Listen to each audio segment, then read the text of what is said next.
বন্ধুরা, এই গরমের মধ্যে আম মাখা যে কতটা মানে টেস্টি হয় খেতে, মানে শান্তি লাগে একটু আম মাখা খেলে।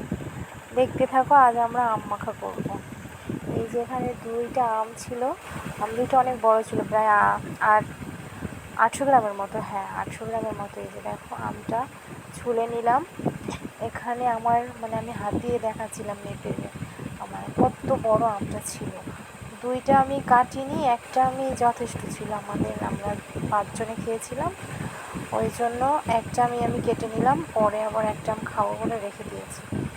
এই যে দেখো, এখানে আমের আঠিটা একদম পাতলা ছিল, আমটা প্রচুর ছিল আমটা, আর আমের আঠিটা একদম পাতলা ছিল। এটা আমি দেখাচ্ছিলাম, দেখ ছুরির মতো লাগছে একদম।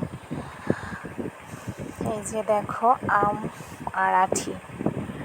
এখন এই যে দেখো পাশে, এটা 1 বাটি হয়ে গেছিলো।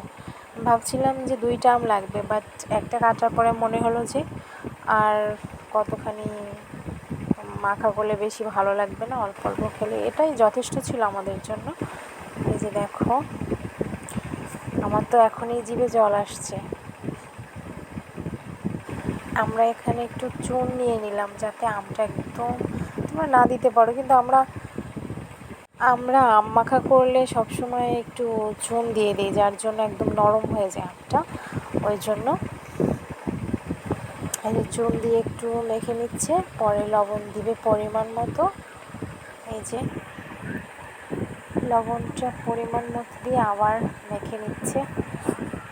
আমার লোভ করতে পারছি না, মনে হচ্ছে আবার একটু খাবো এখন। কিন্তু এখন তো ভিডিওটা আমি এডিট করছি রাতে, এটা খেয়েছিলাম আমরা দুপুরে। গরমের মধ্যে একটু আম মেখে খেয়ে দেখো, ভীষণ ভালো লাগবে খেতে। আমটা বোনকে দিয়ে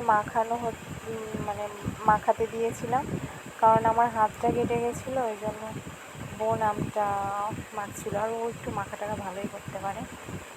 আমার হাত জ্বলে, মরিচ করলে আমার হাত জ্বলে, ওই জন্য ওকে দিয়েই করানো। এই যে দেখো, এটা কিন্তু আমরা বোম্বাই মরিচ বলি, অনেকে নাগা মরিচ বলে, জানি না তোমরা এটাকে কে কী নামে চেনো, কমেন্ট করো। ওটা দিয়ে পুরো একটা দিয়ে দিয়েছিলাম।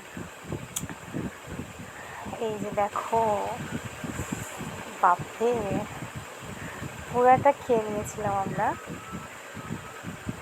যে বাবা, মা, আমি, বোন, ভাই,